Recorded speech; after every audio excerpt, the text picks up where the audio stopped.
आज जहां भारतीय जनता पार्टी सक्रिय कार्यकर्ता सम्मेलन का आयोजन पूरे देश में हर जनपद के स्तर पर कर रही है, वहीं आज से कांग्रेस का 84वां राष्ट्रीय अधिवेशन अहमदाबाद, गुजरात में शुरू हुआ है।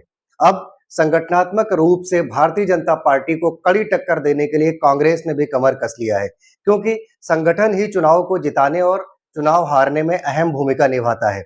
अब अगर कांग्रेस के इस अधिवेशन की बात किया जाए तो कश्मीर से कन्याकुमारी तक कांग्रेस का एक एक कार्यकर्ता, जिसको वहां बुलाया गया था, एक एक कार्यकर्ता पूरी शिद्दत के साथ जी जान लगाकर अहमदाबाद पहुंचा और उसने राहुल गांधी समेत सोनिया गांधी, मल्लिकार्जुन खड़गे, इमरान प्रतापगढ़ी, शशि थरूर, रणदीप सुरजेवाला की मंच पर उपस्थित होने की एक झलक पाने को बेताबी दिखाई और अशोक गहलोत समेत अनुभवी नेताओं के जोरदार भाषणों का लाभ लेते हुए कांग्रेस को एक नई ऊंचाई प्रदान करने की पूरी कोशिश की गई। पूरे भाषण के दौरान, पूरे कार्यकर्ता सम्मेलन के दौरान कार्यकर्ताओं में जान फूंकने की कोशिश की गई, जिसकी जिम्मेदारी थी इमरान प्रतापगढ़ी थी। इमरान प्रतापगढ़ी सड़क से लेकर संसद तक इतने लोकप्रिय नेता हो चुके हैं, वो राज्यसभा में सांसद हैं और उत्तर प्रदेश के प्रतापगढ़ जनपद से ताल्लुक रखते हैं और वो इनकी लोकप्रियता इतनी चरम पर आ चुकी है कि उनको मंच तक पहुंचना मुश्किल हो गया। लोग उनको आधा किलोमीटर पहले से घेरे हुए थे, लेकिन जैसे ही इमरान प्रतापगढ़ी ने मंच पर बोलना शुरू किया, अपनी शेरो शायरी से समा बांध दिया, सभी कार्यकर्ताओं के अंदर जान फूंकने की कोशिश की। इमरान प्रतापगढ़ी ने राहुल गांधी की भारत जोड़ो न्याय यात्रा को महात्मा गांधी के दांडी मार्च से जोड़ते हुए राहुल गांधी की औपचारिक तुलना महात्मा गांधी से कर डाली और सरदार पटेल से कर डाली। नफरत छोड़ो भारत जोड़ो नाम के राहुल गांधी के स्लोगन को हर कार्यकर्ता के अंदर भरने की कोशिश की और उन गद्दार कांग्रेसियों को, जो कांग्रेस में रहकर भी कांग्रेस के नहीं है, कांग्रेस के में रहकर वो दूसरे राजनीतिक दलों की हिमायत करते हैं, उनके लिए भी उन्होंने एक जो शेर पढ़ा, उस शेर को पढ़ते ही पूरे मंच पर तालियों की गड़गड़ाहट गूंज उठी। कांटे गुल के साथ नहीं चल सकते, बुज़दिल खुल के साथ नहीं चल सकते, रास्ते में जो छोड़ गया उसको जाने दो, सब राहुल के साथ नहीं चल सकते। राहुल गांधी को आज का गांधी कहा और उन्होंने कहा कि आप किसी गलतफहमी में न रहिए, हम गोडसे के दौर में भी गांधी के साथ हैं। इस तरह से उन्होंने जिस तरीके से बात किया, उसमें अगली कड़ी में सचिन पायलट ने पूरा जिम्मा संभाला और सचिन पायलट ने कहा कि नफरत, निराशा, अंधकार और नकारात्मकता और ध्रुवीकरण जैसे निराशा भरे माहौल में भी कांग्रेस पार्टी की अध्यक्षता और कांग्रेस पार्टी के लोकप्रिय नेता राहुल गांधी पूरी अपनी पुरजोर ताकत से सामाजिक न्याय और संघर्ष की लड़ाई लड़ने में कोई कमी कसर नहीं छोड़ रहे हैं। जिस तरीके से इमरान प्रतापगढ़ी और शशि थरूर, इसके बाद फिर राहुल गांधी और सचिन पायलट ने कार्यकर्ताओं में जोश भरने की कोशिश की, वह देखने वाली बात यह होने वाली है कि अब जो आगामी चुनाव है बिहार का, आगामी चुनाव गुजरात का है विधानसभा चुनाव, इसके बाद उत्तर प्रदेश में भी 2027 में विधानसभा का चुनाव है, उसमें कांग्रेस क्या गुल खिलाएगी।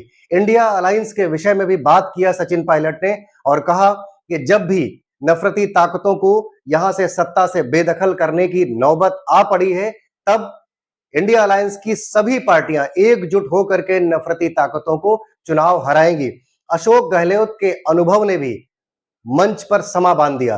रणदीप सुरजेवाला मंच पर मंच संचालन कर रहे थे। सोनिया गांधी की तारीफ में भी खूब कसीदे पढ़े गए। इमरान प्रतापगढ़ी ने कहा कि जिस दिन वक्फ बिल संशोधन का मसला सदन में लाया गया, सुबह के 3 बजे तक सोनिया गांधी जी राज्यसभा में और राहुल गांधी जी लोकसभा में मौजूद थे। इस तरह से जिस अंदाज में इमरान प्रतापगढ़ी बोल रहे थे, कार्यकर्ता जोश से लबोलवाब थे। लेकिन अब देखने वाली बात यह होगी कि इस तरह से कार्यकर्ता सम्मेलन करते करते कांग्रेस इस जोश को क्या आगामी चुनाव में जीत में तब्दील कर पाएगी, यह देखने वाली बात होगी। लेकिन अभी 4 दिन बाद अंबेडकर साहब के जन्मदिन का पूरे देश के अंदर जिस तरीके से आयोजन होने वाले हैं, अंबेडकर जी के नाम पर, बाबा साहब अंबेडकर के नाम पर, सरदार वल्लभ भाई पटेल के नाम पर, महात्मा गांधी के नाम पर या अन्य तमाम सामाजिक आंदोलन के पुरोधाओं के नाम पर जिस तरीके से चुनावों से पहले राजनीतिक पार्टियां चर्चा करती हैं, क्या इनसे कुछ सीख लेकर सामाजिक आंदोलन और सामाजिक न्याय में इसको परिभाषित करने की कोशिश करेंगी?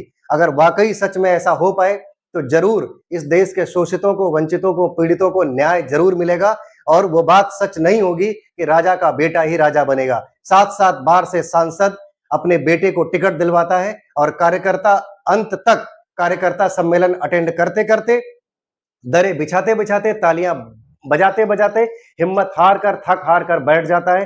भारतीय राजनीति में इसकी खूब विषमता देखने को मिलती आ रही है। लेकिन आज जिस तरह से भारतीय जनता पार्टी का कार्यकर्ता सम्मेलन भी हुआ, इधर कांग्रेस भी अपना 84वां अधिवेशन कर रही है, जो राष्ट्रीय अधिवेशन है, और अहमदाबाद के गुजरात में उसको किया गया है, क्योंकि गुजरात में आगामी महीनों में विधानसभा चुनाव भी होना है। और यह बताया गया कि गुजरात गांधी का गढ़ है, गुजरात सरदार वल्लभ भाई पटेल का गढ़ है। कांग्रेस वहां पर एक बार फिर से स्थापित होगी और यहां की नफरती सत्ता को उखाड़कर फेंक सकने में अब हम कामयाब हो पाएंगे। हालांकि राहुल गांधी पहले ही चिंता जता चुके हैं कि कांग्रेस के अंदर कुछ गद्दार कांग्रेसी भरे हुए हैं, जिनके रंगों में दूसरी पार्टियों का खून भरा हुआ है। हम उनको छांटेंगे और आने वाले समय में कांग्रेस अपने एक बदले स्वरूप में नजर आएगी। इस बात का भी राहुल गांधी ने पुरजोर समर्थन किया और इशारा भी कर दिया। वहीं राहुल गांधी ने अपने भाषण में अमेरिका द्वारा लगाए गए 27% टैरिफ को भी थोड़े चुटीले अंदाज में कहा और कहा कि इस बार जब गए थे तो गले नहीं मिले थे, क्योंकि 27% का टैरिफ लग चुका था। इससे 3 लाख छात्र, जो भारतीय छात्र हैं, जो करोड़ों रुपए का कर्जा लेकर के मोदी के अमेरिका जाने पर मोदी मोदी का नारा भी लगाते हैं, उन 3 लाख छात्रों का भविष्य भी अंधकार में है। क्योंकि भारतीय जो छात्र अमेरिका में पढ़ते हैं, उनको उन पढ़ाई के दौरान भी वहां पर काम करते करते अपनी आय के स्रोत जनरेट करते होते हैं। लेकिन अब ऐसा नहीं हो पाएगा। उनकी पढ़ाई कंप्लीट होने के पश्चात उनको वहां पर काम करने की इजाजत ट्रंप के द्वारा रोक दी गई है। अब उन्हें काम मिलेगा अमेरिका में या नहीं मिलेगा, यह बात ट्रंप के अगले आदेशों तक निर्भर करेगी। अगले आदेशों तक फिलहाल ये बात स्थगित की गई है ट्रंप की तरफ से। इन सभी बातों पर पूरे देश में खूब राजनीति गरमाई हुई है। आप इन सभी विषयों पर क्या सोचते हैं, मेरे वीडियो के कमेंट सेक्शन में जरूर लिखिए। आप भी अपनी देश हित में उपस्थिति जरूर दर्ज कराइए। आप देख रहे थे द रियल टॉक शो। मेरा नाम है सचिन प्रभाकर। अब तक अगर आप हमारे चैनल पर नए हैं तो हमारे YouTube चैनल को सब्सक्राइब कीजिए, Facebook पेज को फॉलो कीजिए। धन्यवाद। जय हिंद, जय भारत।